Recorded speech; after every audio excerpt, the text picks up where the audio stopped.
Salutations friends, welcome back to my channel.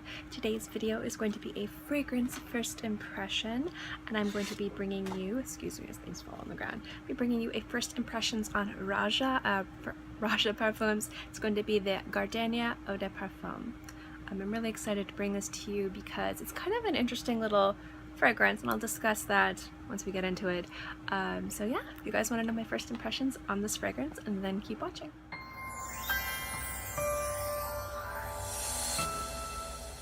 Now, if you guys are unfamiliar with how my first impressions videos work, let me remind you. I have a fragrance I have never tried before. At least it's never been on my skin. Sometimes I've smelled it on other people, sometimes I've sampled it like on a card or smelled the bottle in the store, but it's never touched my skin. What I do is I apply it to my skin and I give you two first impressions. The first impression I give you is on the opening. I let you guys know what I think, and then I come back after it's dried down, sometimes half an hour, sometimes an hour, and I let you guys know what I think of the initial dry down. Now, I do like to give you guys a little mini review on these fragrances, but it's not a good idea to do that when you first wear the fragrances. You gotta give the fragrance at least 2 to 3 times to be able to really develop on your skin, to see how it projects and its longevity, and also again how the notes play. Ones get stronger, ones get weaker, and I like to be able to do the fragrances justice and be fair. So what I will do is I will wear this fragrance a few 3 or 4 more times, usually throughout the week or 2 weeks, depending on in between when I do the first impressions. On the next fragrance first impression video I will have a little mini review at the end of the video for this fragrance, which means at the end of this video I'm going to have a little mini review on last week's fragrance, which was Montale Moon Oud. So let's go. If you guys are familiar with gardenia flowers, they're very strong, they're very heady and very indolic. They can be paired with musky fragrances, they can be paired with other white florals to make a beautiful bouquet of just a white floral extravaganza. They're also used in a lot of tropical fragrances too. Now, the thing with gardenia is they're a very strong, potent flower, but it is virtually impossible to actually extract the oil. So in a lot of cases, fragrances will use different notes to mimic the gardenia notes. And that seems to be what Roja has done here. So let me tell you guys about the notes, and then we'll just go through wearing this fragrance and I'll let you guys know what I think. Now, this sample was given to me by my SA. As I drop it. It was given to me because I purchased the Lily Eau de Parfum and he thought I'd like to also try the gardenia. So I have smelled it in the store, but it hasn't gone on my skin. So I do have a little bit of experience about how it's going to smell, at least in the opening, on a card. But when it comes to white florals, you really have to wear them to see how they perform. So the top notes, pretty much all the notes actually, the notes are bergamot, heliotrope, mimosa, jasmine, orange blossom, peach, rose, violet, cedar, cloves, elemi, sandalwood, musk, and styrax. And this is a Roja Parfum, so this is pricey. For 50 ml, this is $315. So when I kind of give you my first impressions of the dry down and my thoughts, next week or the week after, whenever I get around to filming the next part of this video, because I am in the middle of Irma, or getting ready to be hit by Irma, so I don't know when I'll be able to film my next first impressions. I'll let you guys know if it's worth picking up, and I will definitely be factoring in the hefty price tag when I come to my final conclusions for this fragrance. So here it is. Let's take off the cap and let's spritz. And yeah, so we're gonna put this on the back of my hand. I've been working, packaging up perfumes, and I spilled some perfume on this hand when I was packaging them up. I had a little decant open, so I'm not gonna put any. Usually I put it on both. So yeah. Also, what was I gonna say? Something about, sometimes I buy these fragrances right away. Obviously I can't buy it now because we're going to get hit by a Category 5 hurricane. I'm worried that I'm still going to have a house. I'm joking because that's how I make myself feel better, is by making jokes. Anyway, let's see how this goes. Alright, so this smells You definitely get the bergamot and the clove, and there's a little bit of creaminess in there, just a touch. It smells really fresh, kind of soapy, like a white floral soap. So when I was saying the notes, when I was saying the mimosa, the jasmine, the orange blossom, the bergamot, and the sandalwood, and the cedar, and all that, I figured the opening was going to be very astringent. I don't like using the word astringent because it sounds negative, but a lot of times when I use it, I kind of mean like in a positive way. It smells like fresh, like it cuts, like it's a palate cleanser, you know?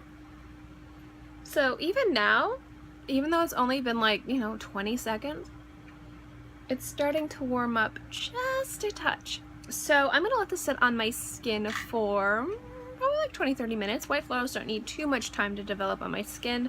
Sometimes they do, sometimes they don't. And since this one's already starting to warm up a little bit, I'm actually gonna give it about 20-30 minutes. So I'm just gonna do some things on the computer, and then I'll be right back and let you know what I think. Okay, I'm back, and I have a pretty good idea of how this fragrance is supposed to smell based on how it's developing on my skin. Now, I've talked about it before in other videos that there's two major smells growing up that really just hit home for me. One of them is night blooming jasmine, because that was right outside my window, so that's the smell I would smell when I went to sleep, unless it was my sister farting above my head, because we had bunk beds. She's gonna kill me when she hears that I said that. And then the other one, right outside my front door, my mom had a big gardenia bush, and so in the morning on the way to school, you would just get blasted with that beautiful, beautiful smell. So this smells like that bush. This smells like a gardenia bush. You've got the green of the leaves, the little bit of bitterness in there, and these beautiful, fresh, slightly wet, overripe flowers. Like, because when you have a bush, not all the flowers bloom at once, so you have some that are brand new and some that have been sitting there and getting really brown and get overripe and very indolic and sweet. And then, with the dew, this is very nice. There's still a touch of soapiness in the background, just a touch.